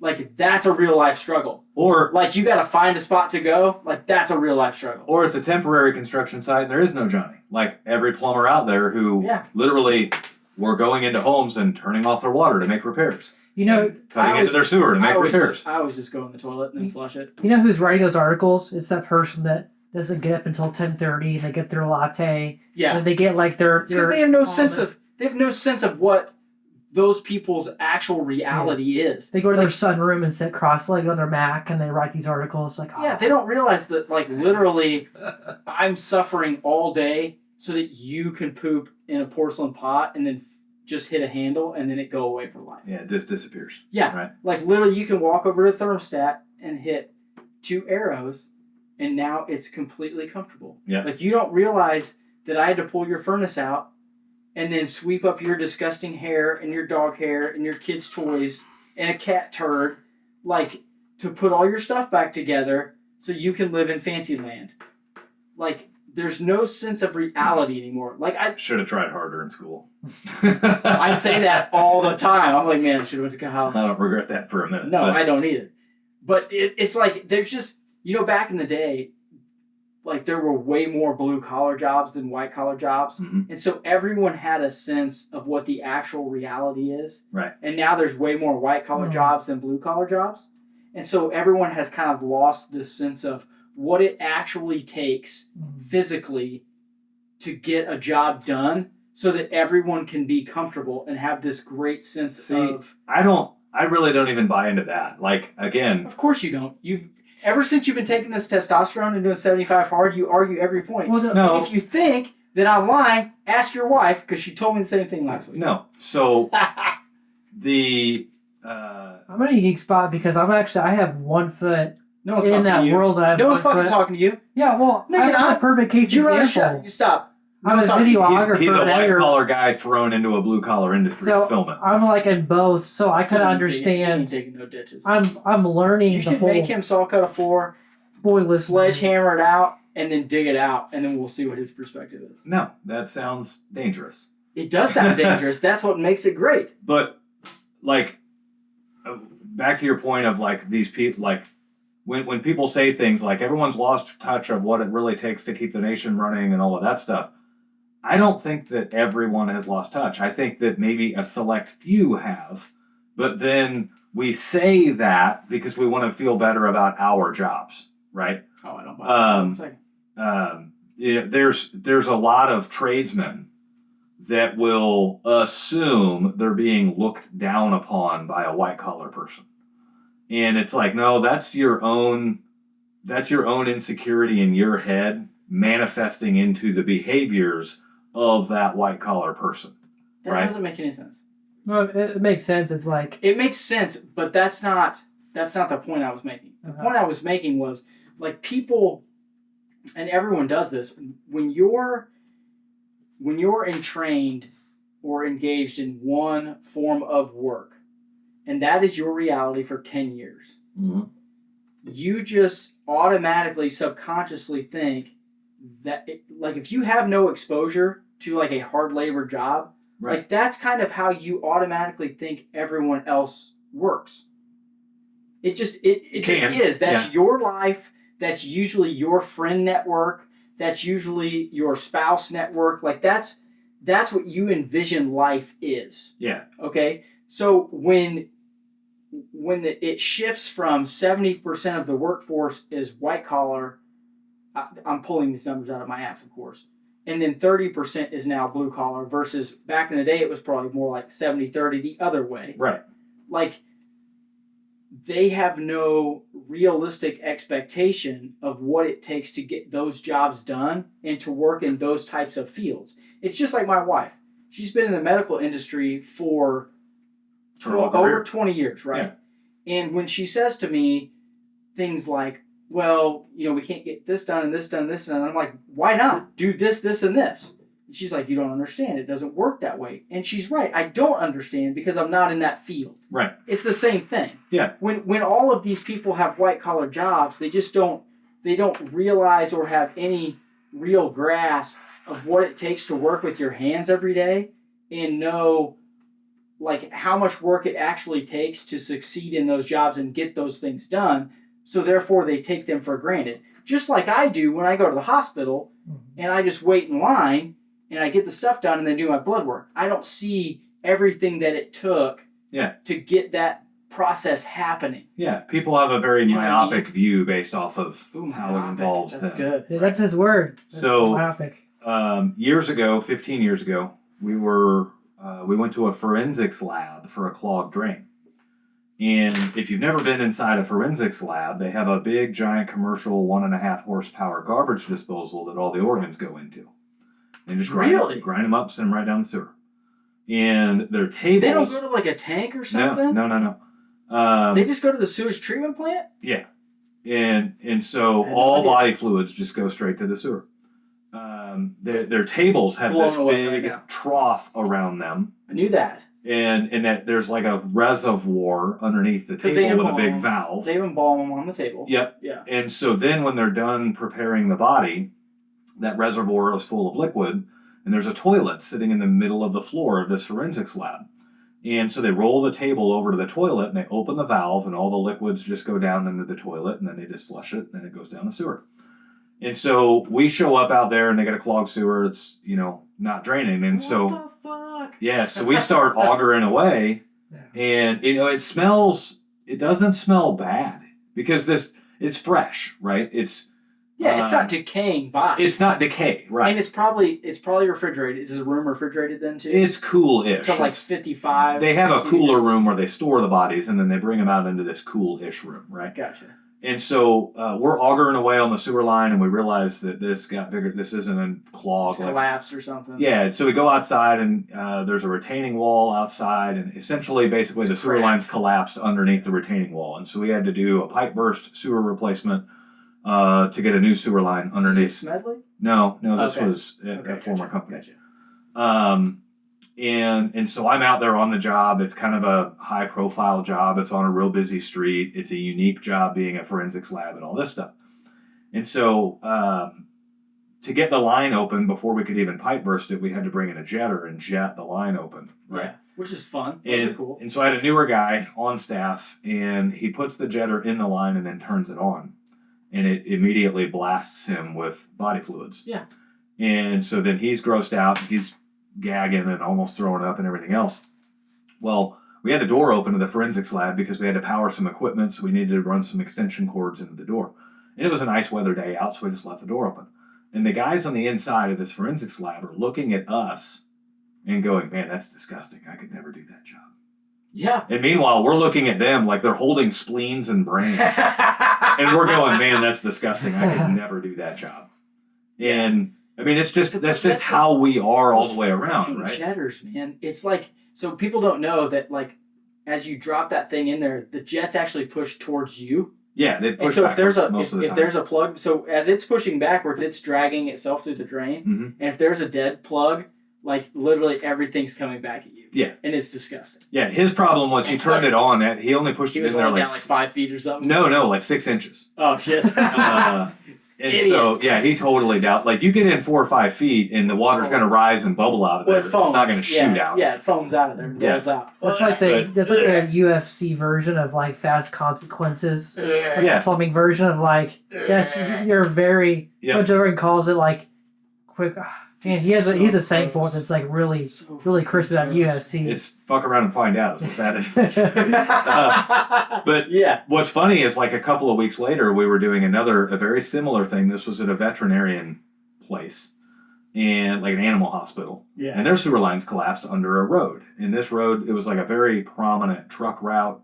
It was adjacent to a hospital. Oh shit. There was a 30-inch gas main. Damn. We had to dig around, and that's pretty wild. Damn. When you call in locates for digging around a 30-inch gas Spire main, shows up when you dig. Your phone blows up. Yeah. Right? They're like, hey, wait. Spire has yeah. They have a crew on staff. They call it Fire Watch. They have a crew on staff 24/7, 365 to watch you dig. Yeah. That's literally the guy sits in his truck.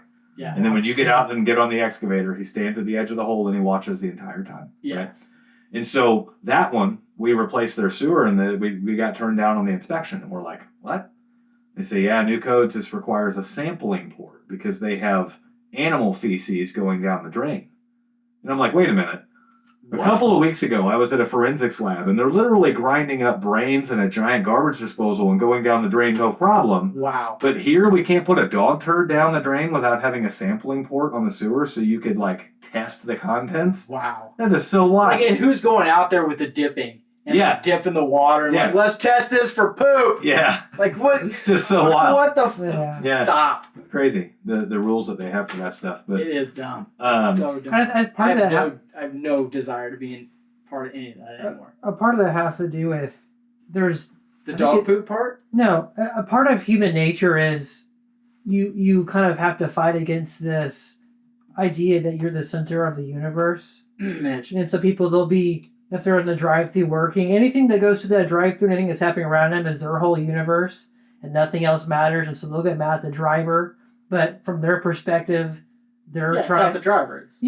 And the driver, they're like on the way to a funeral or something, but the drive-thru person's like, well, I'm the only person that matters. I can't believe Shelly was late to work. Everything comes from like your perspective, right? Mm-hmm. Like if you're driving down the highway going 70 and a 65, and you come up on a slow car that's going 60 in the left lane, right? Mm-hmm. You're cussing them out. They're just a moron. What are you doing camping in the left lane? Get out of my way, right?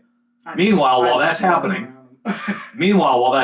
you get a car that was going 80 and comes up on your ass and they're riding your bumper. Now they're an asshole and they're a dick or a dipshit, right?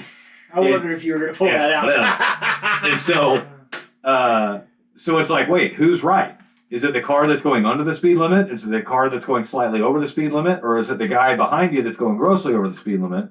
But from our perspective, you're all asshats. If you're going slower than me, you're in the wrong. And if you're going faster than me, you're in the wrong. Like, that's the societal way, right? Yeah, it's the selfish way. That's what he was just saying. Yeah. Like, it's just selfish. It's all based off of and so, like, to tie that back to the tradesmen who think that white-collar people are out of touch. Like, I've been in hundreds of thousands of white-collar homes.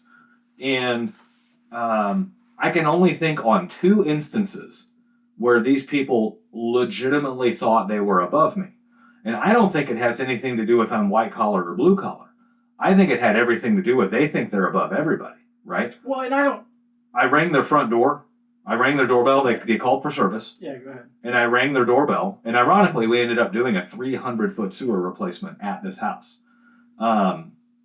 Big, giant property in Mission Hills. Like, we're talking, $40 million home probably. Damn. And so above you. I rang the doorbell, and they have this tiny little, like, birdhouse door. Yeah. Right? Yeah. So they opened the tiny little birdhouse door, and all I heard was, the help enters through the side door. I was not worthy to come through their front door. That's like the maid. They made me enter through, this house is old enough, it's got servants' quarters and all this stuff. They made me enter through the door where the help comes through, right? And I remember this whole thing. And I remember this whole thing very vividly. This was not the home owner that answered the door. This was like the house manager. Yeah, house manager. Okay. Yeah. The guy who actually owns the home. He was the CEO of a company called Script Pro, and Script Pro creates robotic medicine dispensers for pharmacies. So they load it up like a giant fucking vending machine. Yeah. And it does all the counting for you and everything. So you tell it I need 15 pills that are 15 milligrams of Vicodin. Oh man. And it's gonna pop out. Well, I mean, a day's worth. And I'm talking about my ass. I don't know what Vicodin like the strength. Yeah, of course you don't. Yeah, I'm sure you don't. But what I'm saying is, you plug it in and you're eliminating the human error that somebody could have grabbed the wrong medicine or counted wrong or the wrong strength or whatever. Right. Take 2 jobs away from people. Yeah, got it. And so we ended up doing like a 300-foot sewer replacement there. And by the end of the thing, like, we were on great terms with everybody and we were going in and out the front door. But like, we almost had to like earn their respect initially. And this was some really blue collar house manager for an incredibly wealthy white collar person. Yeah. That saw the opportunity they were manifesting their own insecurities in their head. And they saw an opportunity to get a dig, the help enters through the side door. And I'm like, motherfucker, you're the help. Like, I'm the help too, but we're all the help, And it's just, I think that runs more commonly than anything else. Now, don't get me wrong. There are white-collar people that are totally out of touch with that shit. But there's people that are totally out of touch with anything. Yeah, there are. And I don't think that, like, what I was saying was not, like, that white-collar people are out of touch. I was just saying white-collar people... Like, I guess out of touch is a way to say it, but just don't realize the amount of work. Like what I was saying, I don't realize the amount of work that it takes to get the hospital shit done. Right. And they don't understand the amount of work that it takes for us to get our jobs done. Yeah. You know what I mean? So, like, when I go to the hospital, I'm very patient. I don't raise 8 kinds of bullshit because it takes forever. Yeah. Because I don't know, and I know that I don't know. Right. But what I see a lot is white collar people they underestimate the amount of work it takes. Like, for instance, with pricing. Like, why would I pay that? But like, you were here for 30 minutes. Right. Because they've underestimated the amount of work you're going to do. That being said, like, that's something that we can all work on. Like, I see it on both sides. If I were you in that case and gone to that house, I'd have told them to fuck off, broke a window, and left. Like, even if I would, like, your patience level for that kind of stuff, and I've said this before on the show, is way higher than mine. Like, I have no patience when people think that they're better than you regardless of what the situation is. I don't care, like, it doesn't matter what the situation, you can still treat people with dignity and respect. With dignity and respect. Like, you should open the door and say, hey, man, like that guy, he should be like, hey, like, normally to help, like, when we have people here, we go around to the other side and it's easier, even if it's not. You say, hey, it's easier to access all the stuff and everything if you want to, but you don't say to help. Like, dude, like, your window's broke, I'm getting in my van, you're suing the company I work for, I'm getting fired. Like, that's what's happening. These are all the reasons why I won't ever hire Dave. Well, I think that...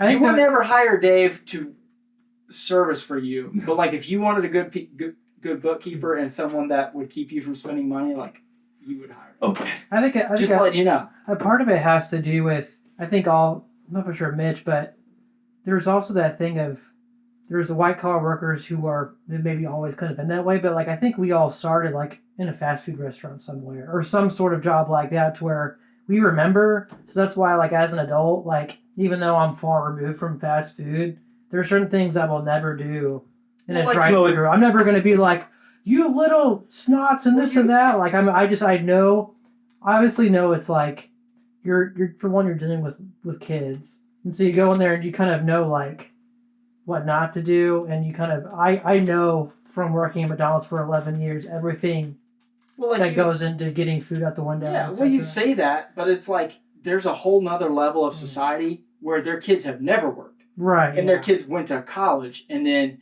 they went out of college and got a finance degree, and then they know, like, their whole network is so tight-knit that they got a job that they never should have got because of food. Like, that's...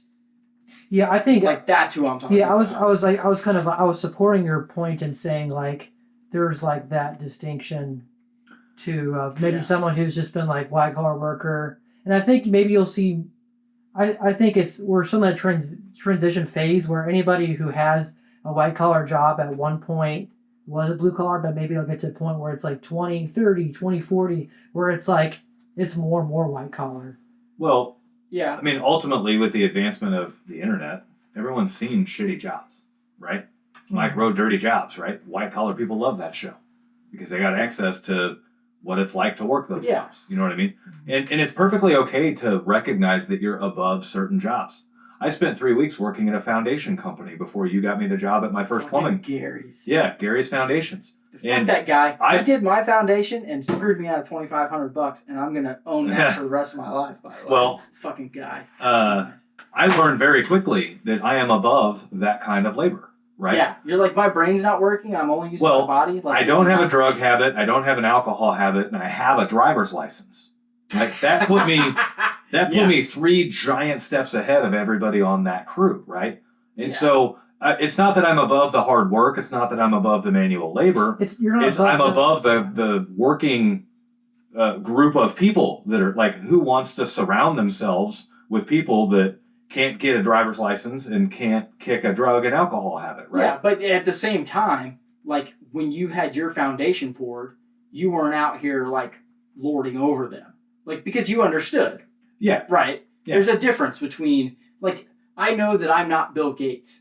And I know that I'm not Elon Musk. Right. Like, I'm not going to be at that level. I wish it. No, I say that. Maybe I don't wish I was. Maybe I'm happy where I am right here. You kind of have, like, everyone's a human. Like, I mean, you're either above or below person, like, as far as maybe it's occupation or status or wealth, but just, like, you could say that you're above someone. It doesn't mean, like, you think that you're inherently just morally better. Yeah. like, have you, not to change subjects, but so like Elon Musk and Zuckerberg were gonna fight, like have a UFC fight. Do you think that's gonna happen? Maybe. I'll go on record right now saying I'd fight either one of them and not be worried. I don't know. Musk is big. Musk has probably never done anything in his life to feel pain. Are you? Isn't Zuckerberg a? You're running on some assumptions here. They both train MMA daily. Isn't Zuckerberg a? Is it jiu-jitsu? Yeah. Well, if you follow his Facebook, he does the jiu-jitsu stuff and like. I think I would be more afraid of fighting you than I would be of either one of them guys. I wouldn't. Really? I mean, I would say... Like, there's a sense of... I would say Musk probably kicks Zuck's ass just because of the size.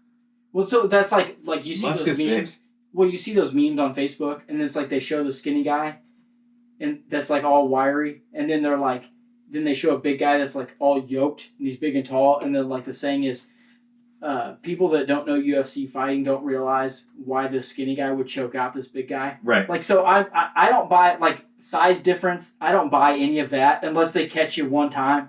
Like, if they catch you one time, you're out. Well, it's like fighting a boss in a video game. Like, you'll fight this big boss, and you can be, like, really fast if you get hit one time. Yeah, like, so, like, and the reason I say that is, like, Mitch knows pain and suffering.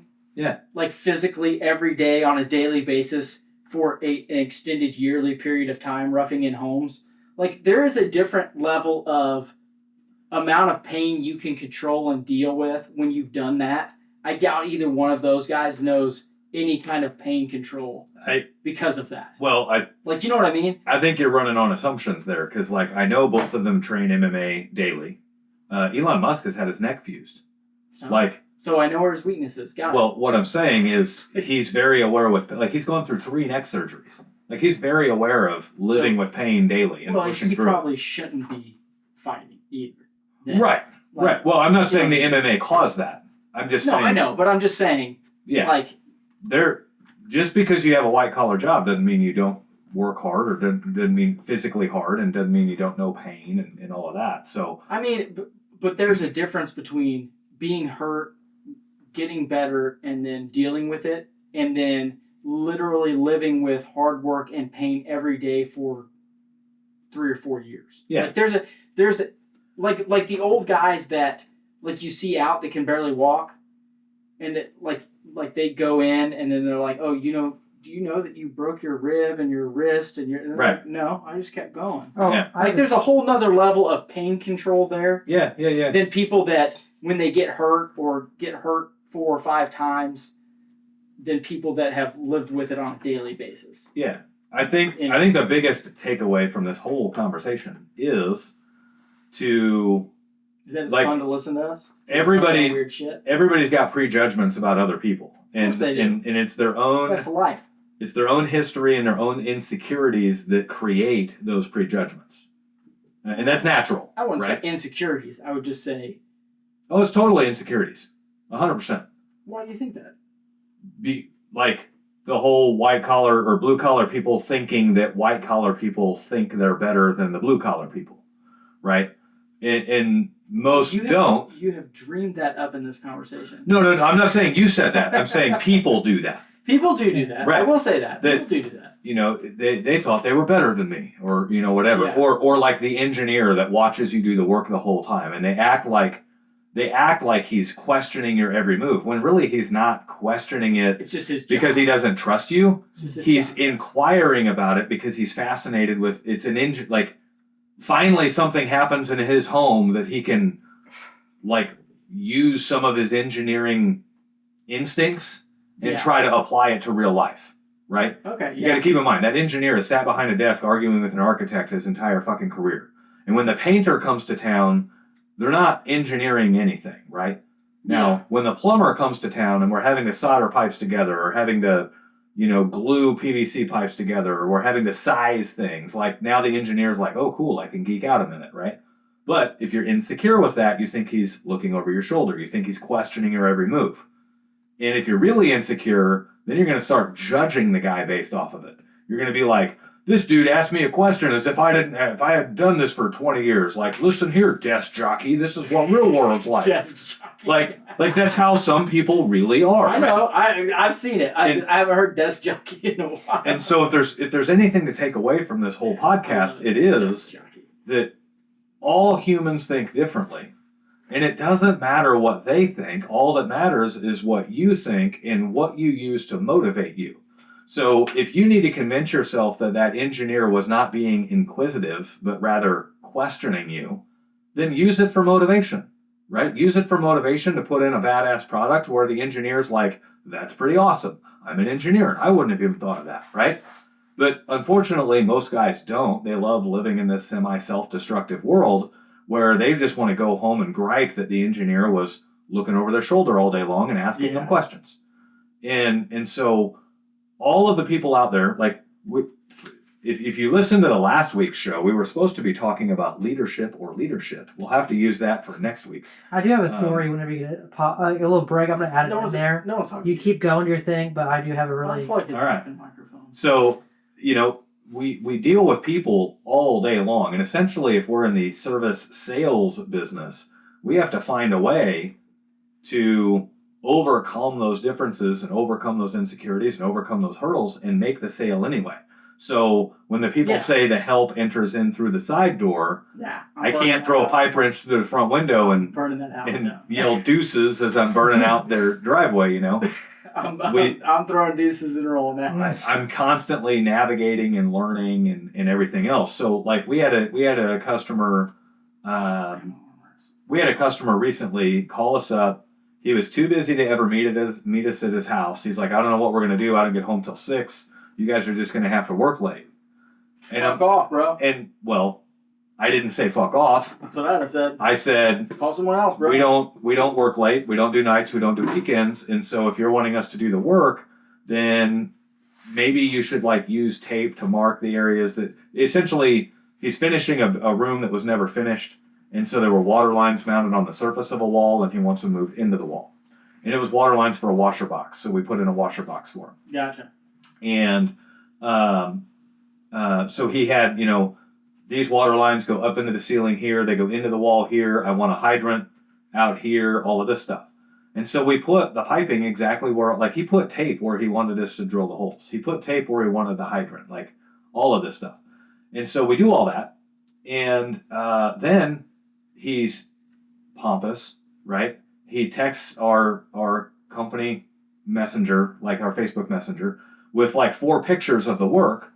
And he was like, could have made it look a little bit more professional. And it's like... You could also lick my butthole. Right. Well, it's like, hey, it's leak free. We drilled the holes where you wanted us to drill them. He was complaining that the pipes were crooked. And it's like, well, to put the holes where you marked out that you wanted the holes, the pipes have to get crooked to go through those holes. Oh, shit. Like, if we put holes where we wanted to put holes, it wouldn't be that straight, way. But you were really anal about where you wanted your shit. And so we put it where you wanted it. What an ass bag. And so, like, I recognized that immediately. My plumber that was out there is like, man, how do I make this guy happy and everything else? And so I told him, away, bro. No, we've already done the work and he's already paid for it. Yeah. But now he's griping about the quality. And so I said, we're just going to have to go back there and you're just going to have to own up to the fact that the guy's OCD and he has a control issue. And we have to realize that there was no level of installation that we could have done on that first visit that he would have been happy with.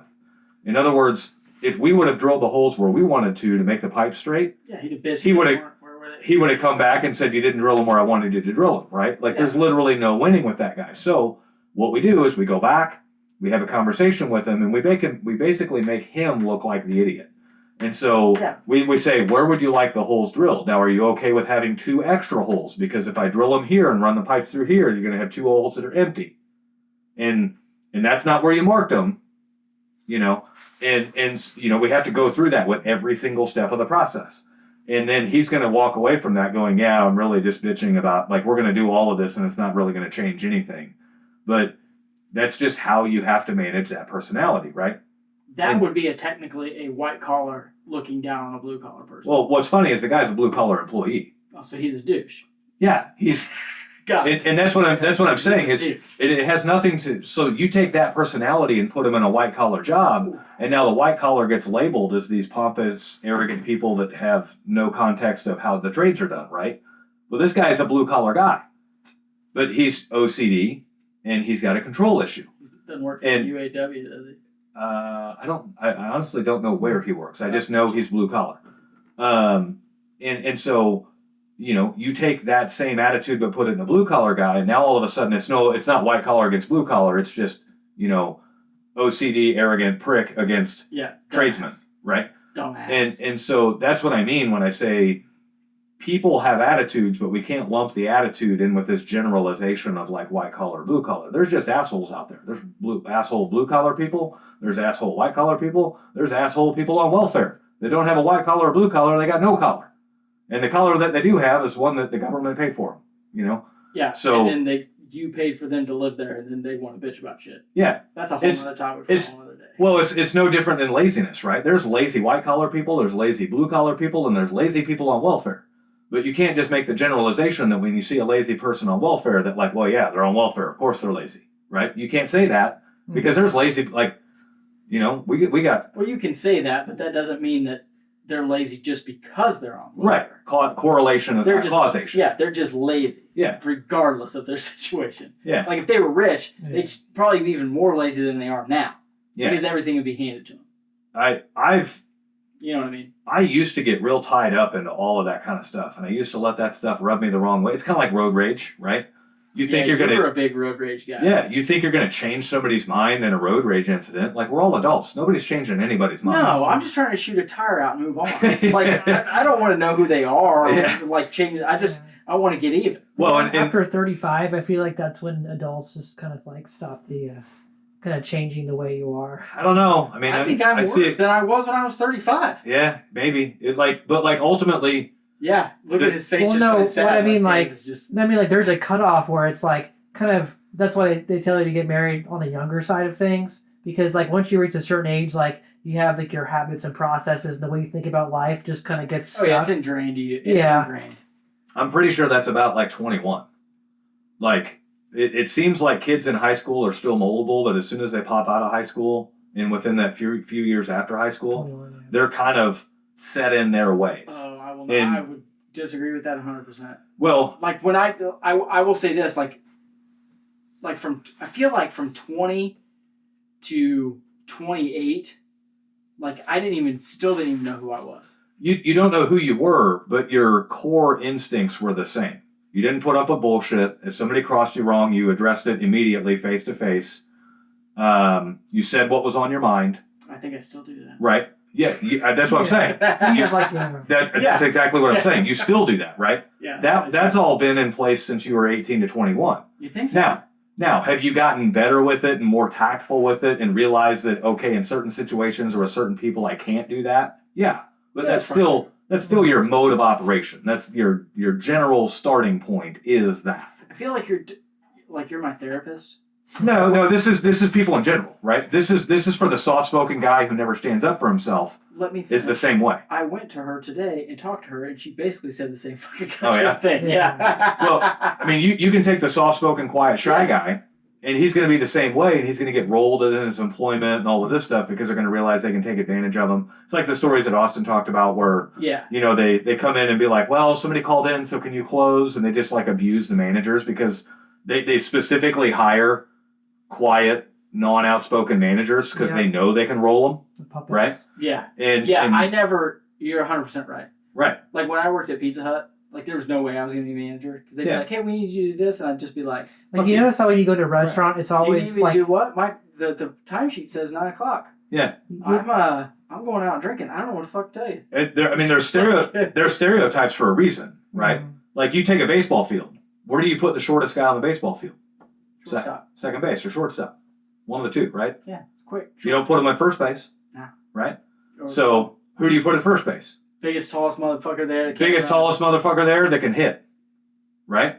You don't even have to hit.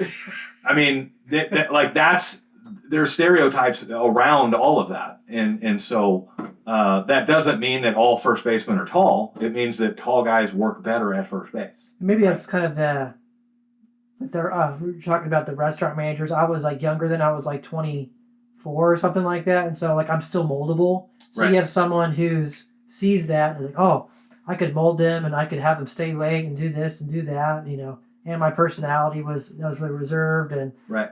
I didn't want to offend anybody, so it's like I was the perfect candidate to be screwed over. We're breaking him slowly. Slowly. It's like, Slowly. It's still like he hasn't made any drastic steps. We need to be wrapping up, but Austin's got a story he wants to tell. I have a and story. I don't want to cut him This out. is So. Oh, you gonna let him talk? Yeah. This is on you if it sucks, Mitch. This is a really good perspective into. My mom and I were at Quick Trip. I'm on pins and needles. Uh-oh. What happened to the board? Uh-oh. That's not good. Turn it back on. Well, hey, Yeah, it's Turn- restarting now. what happened? Interesting. Let me just. Let's hope that recorded. Dude, it just turned back off.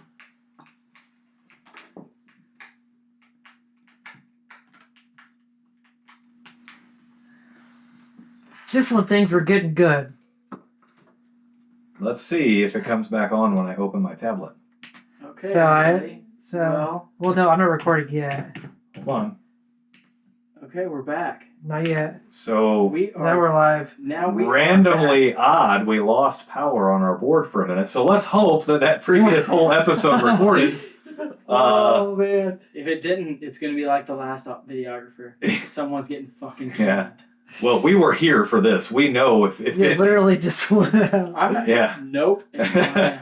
All right. What's your story, Austin? So my mom and I was really young. I was maybe like 10, and my mom and I were in the Quick Trip line at the gas station, and there was a guy in front, and we noticed that he was buying a drink, and my mom looked out and he had a nail through his thumb. And Yeah. she thought that was crazy, and he's like, yeah, like I'm on the way to the hospital, but I need to get a drink before I I went. gotta give me a Coca-Cola, baby. And so that was, from our perspective, that was like, oh my gosh, like a nail through my thumb would be like, you're in the ER, you're in there for a week, and you got to recover. But for him, it was like, Yeah. I may do a few more errands before I go to the hospital. Yeah. Right. Like, that happened to me. Literally, when I was framing in my barn. So I framed it all in. Joe was living there. I didn't have the barn finished, and so our water pipes froze out there. So I had to, so where my mechanical room is, Mm-hmm. I had to frame that in, right? So I'm out there framing that thing. Nail gun double shoots. Nail goes into my hand right here. Like, literally hits the bone, bounces off, and I'm like, oh shit. So I tape that thing up. I go into the house. I said, Joe, dude, I just shot a nail. I said, I need 2 shots of whiskey. He's like, I got some whiskey. I drink 2 shots of whiskey. I go out there and I finish framing that fucking thing.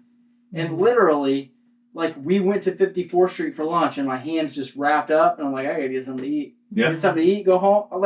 You're like trying to figure out how to plan it into your schedule. Like, man, well, I got to move that appointment back there. Yeah, I was like, if I, tomorrow, if it's so swollen that I can't move it, I'll go to the hospital. Dude, it's Until then, I'm fine. Mm-hmm. it's It's just, like he's saying, it's just a perspective thing. yeah.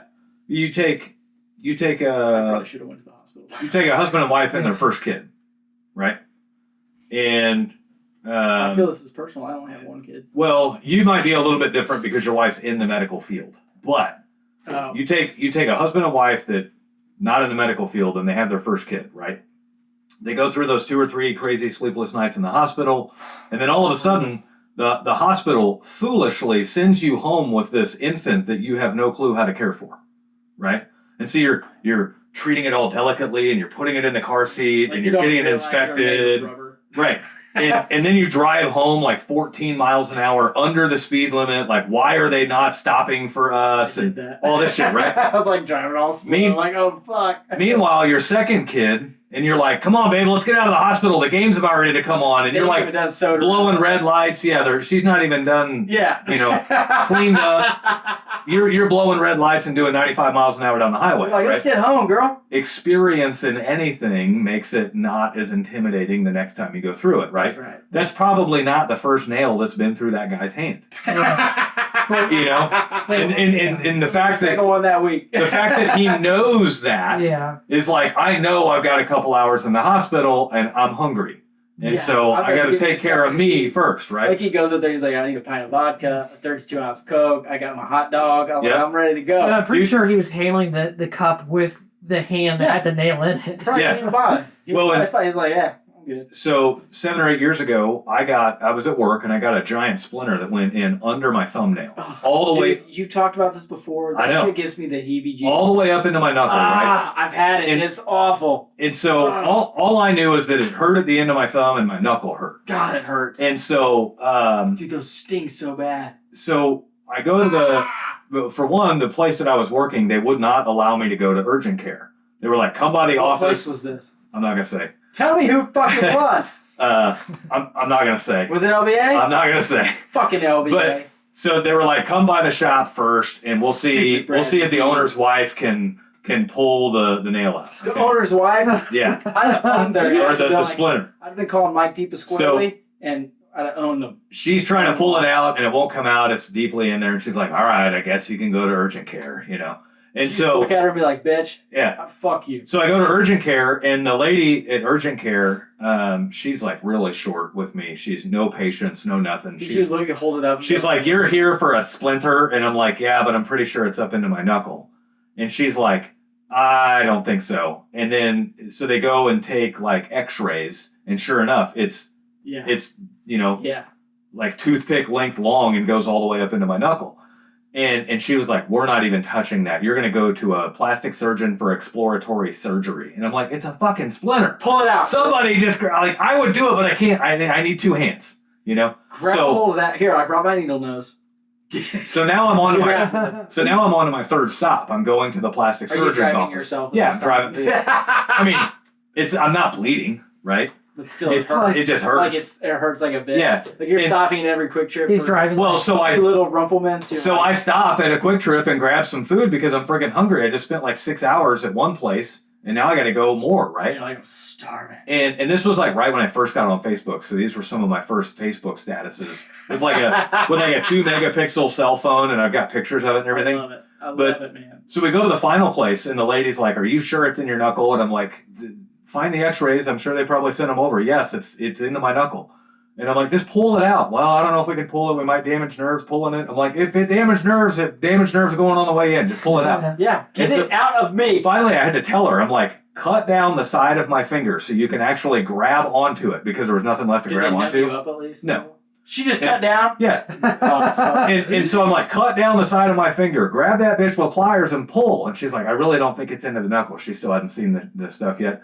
So she cuts down the side. Were you like yelling at her like, look, yeah, I've already seen it. God damn it. I'm just like, I've spent 6 hours here for a fucking splinter. Like, I'm just short-tempered. Somebody just pull this bitch out, right? Get it out. He goes to Quick Trip and tells the cashier, like, listen, can you pull it out? Yeah. So she cuts down the side. Pliers. She gets these badass, like, surgical grade pliers, and she starts pulling, and my arm starts lifting up off the table.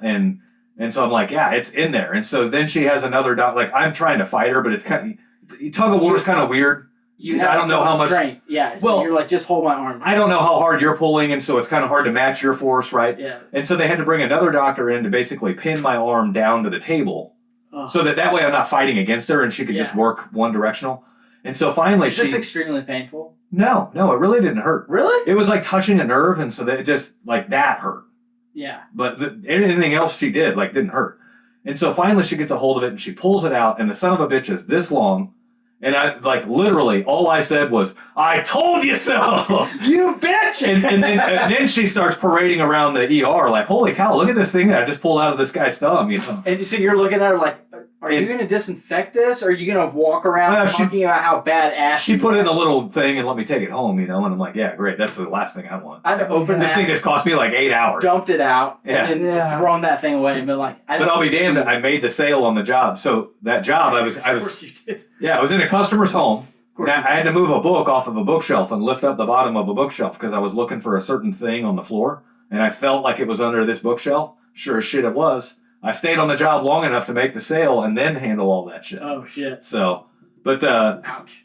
Yeah. Is this the longest podcast this might be about nothing? Really fucking long. We've talked about a lot of stuff, just nothing in particular. So that's okay. I think these are more These are more entertaining. Than you're learning into the minds of Mitch and Dave and why we're so different, and that's why we make such great hosts. Is because if we both have the same opinions, Wow. If we both had the same opinions, this would be a really boring show because all we would be doing is echo chambering each other's thoughts. You know what? I love your ideas. I love your ideas. It's just the greatest day ever. Fuck that. CNN. That's no fun. That's CNN. That's good. Over the course of this podcast, you have about EVs to talking about communism to Mitch taking a pee break. It's the most diverse podcast ever. If you guys like this show, most of these have a lot more business acumen to them. So if you guys like the show, tune in next week. We'll probably talk about something a little bit more important.